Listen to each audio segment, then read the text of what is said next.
Unmasking the Iran attacks. Was the China-Iran rail link the real target? Welcome to Contemporary State of Affairs, the podcast where we dive deep into the stories shaping our world, peeling back the layers to reveal what's really going on. I'm your host, Inebus, and today we're tackling a bombshell question. Were the June 2025 attacks on Iran by Israel and the United States truly about stopping nuclear proliferation? Or was there a hidden motive tied to a game-changing railway connecting Iran to China's Belt and Road Initiative and the BRICS alliance? Buckle up, because this episode is going to challenge everything you thought you knew about the Middle East conflict. Let's dive in. Setting the stage, the 2025 Iran attacks. If you've been following the news, you know that June 2025 was a turning point for the Middle East. On June 12, Israel launched a series of devastating airstrikes on Iran, targeting nuclear facilities like Natanz, military bases, and even energy infrastructure. Just days later, on June 21, the United States joined the fray, dropping massive bunker-buster bombs on Iran's deeply buried Fordow nuclear site. The official narrative: Iran's nuclear program was on the verge of producing a bomb, posing an existential threat to Israel and global security. The International Atomic Energy Agency's June 12 report, declaring Iran non-compliant with the Nuclear Non-Proliferation Treaty, was cited as the trigger. But here's where things get murky. The attacks killed over 400 people, mostly civilians, and crippled Iran's military leadership, with figures like General Hossein Salami of the Revolutionary Guard among the casualties. Iran retaliated with missile and drone strikes on Israel, but its response was limited, constrained by damaged infrastructure and weakened proxies like Hezbollah. The world watched as oil prices spiked 7.8% and fears of a broader war loomed. But what if the nuclear threat was a convenient excuse, a subterfuge to mask a deeper geopolitical agenda? Today, we're exploring the theory that the real target wasn't Iran's centrifuges but its new role as a linchpin in China's Belt and Road Initiative and the BRICS economic bloc. Let's unpack this. The China-Iran rail link, a game-changer for global trade. To understand this theory, we need to talk about a railway that's quietly reshaping global trade. In May 2025, the Lebanon-Tehran rail corridor officially launched, connecting China's industrial heartland to Iran's capital via Kazakhstan and Turkmenistan. This 9,000-kilometer route, part of China's massive Belt and Road Initiative, is a big deal. Why? Because it creates a land-based trade artery that bypasses US-controlled maritime routes like the Persian Gulf, Red Sea, and Suez Canal. For Iran, it's a lifeline to evade Western sanctions, which have choked its economy for decades. For China, it's a way to secure 87% of Iran's oil exports, over 1.2 million barrels a day, while expanding its influence in the Middle East. The rail link isn't just about moving goods, it's about shifting power. By integrating Iran into the BRI, China is building a network of infrastructure, ports, railways, highways that challenges the US-led global order. Iran's strategic location makes it a bridge between Asia, Europe, and the Middle East, potentially turning it into a Eurasian trade hub. Add to that Iran's 2024 membership in BRICS, the economic alliance of Brazil, Russia, India, China, and South Africa, and you've got a country poised to undermine the dominance of the US dollar in global trade. BRICS aims to create alternative financial systems, like trading in local currencies, which directly threatens the petrodollar system that's kept the US economy on top for decades. Now, picture this. A train loaded with Chinese electronics or Iranian oil products zipping through Central Asia, avoiding US naval patrols. That's the kind of independence that makes Washington and its allies nervous. Social media posts have been buzzing with speculation that the rail link's launch was no coincidence. It happened just weeks before Israel's strikes. Some argue the attacks were a desperate attempt to disrupt Iran's growing economic ties with China and derail the BRICS expansion.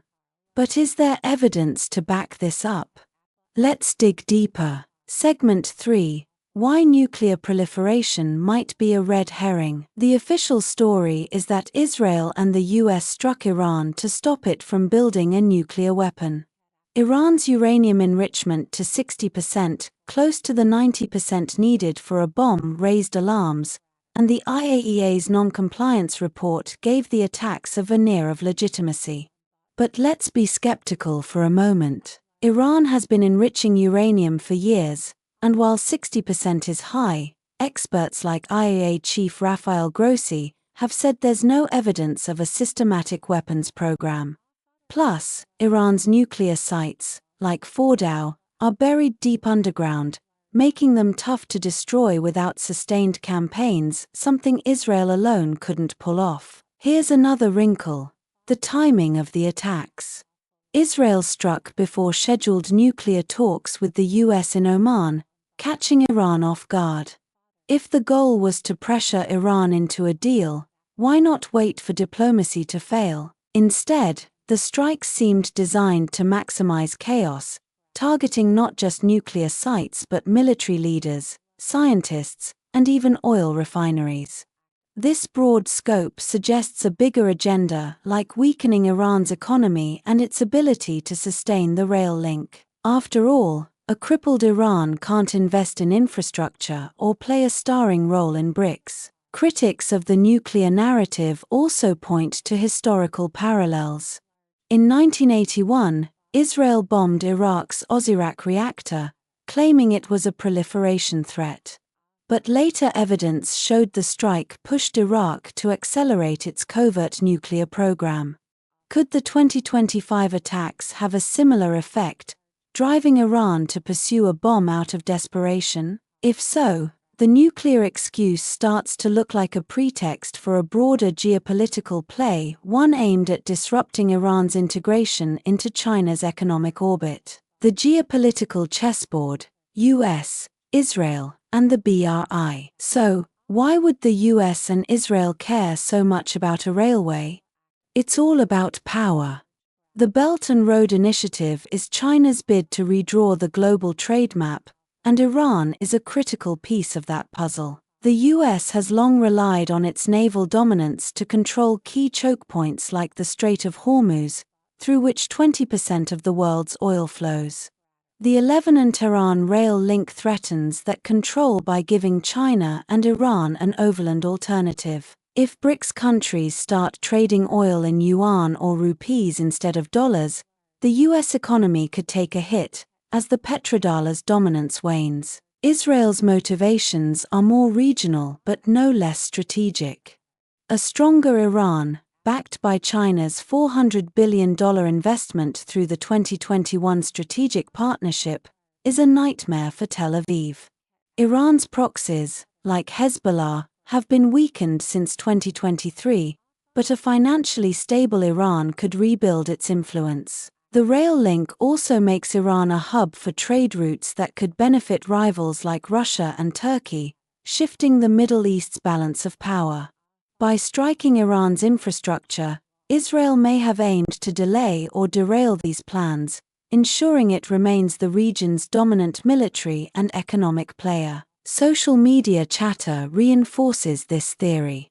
Users have pointed out that Israel's strikes coincided suspiciously with the rail link's launch, suggesting the US and its allies were jealous of Iran's new role in BRICS and the BRI. While these posts aren't hard evidence, they reflect a growing sentiment that the attacks were about economic sabotage, not just nuclear fears. One post even claimed the US wanted regime change to install a government that would scrap the rail link and realign Iran with the West. It's a bold claim, but it's worth considering given the stakes, China's response, and the bigger picture. If the rail link was the real target, what does China have to say? Beijing condemned the attacks, with Foreign Minister Wang Yi calling Israel's actions a violation of Iran's sovereignty. China also evacuated over 1,600 of its citizens from Tehran, signaling concern about escalation. But here's the catch: China hasn't stepped into the military fray. Instead, it's doubled down on diplomacy, urging de-escalation and offering to mediate. Why? Because war in Iran threatens the BRICS stability. A damaged rail link or a closed Strait of Hormuz would disrupt China's energy imports and infrastructure plans. This cautious response shows China's priorities: protect its investments, secure its oil supply, and avoid a direct clash with the US. But it also highlights the rail link's importance. By shielding Iran diplomatically, voting against the IAEA's resolution, and criticizing Western sanctions, China is signaling that it won't let its BRI partner go down without a fight. The rail link, though operational, is still in its early stages, and any damage to Iran's economy could stall its growth. Looking at the bigger picture, this conflict isn't just about Iran or the rail link, it's about the future of global trade. The US and its allies want to maintain a unipolar world where they call the shots. China and BRICS are pushing for a multipolar order where countries like Iran can thrive outside Western control. The attacks on Iran may be a warning shot: join the BRI at your peril. But they also risk backfiring, driving Iran closer to China and accelerating the very shift the US wants to stop. What's next for Iran, China, and the world? As we wrap up, let's think about what's next. Iran's economy is battered, but the rail link is still running, at least for now. If Iran can weather the storm, it could emerge as a key player in the BRI and BRICS, reshaping trade routes and challenging Western dominance. But if the attacks escalate, we could see a wider war, with devastating consequences for global energy markets and supply chains. Oil prices are already up, and a prolonged conflict could push them higher, hitting consumers worldwide. For China, the challenge is protecting its investments without getting dragged into a military quagmire. For the US and Israel, it's about deciding how far to push Iran before triggering a nuclear breakout or a regional conflagration. And for the rest of us, it's about understanding the real stakes behind the headlines. Was the nuclear threat a convenient excuse to kneecap Iran's role in the BRI? The evidence is circumstantial but compelling. The rail link's launch, Iran's BRICS membership, and the timing of the attacks all point to a deeper motive, one that's less about bombs and more about trade routes. That's it for today's episode of Contemporary State of Affairs.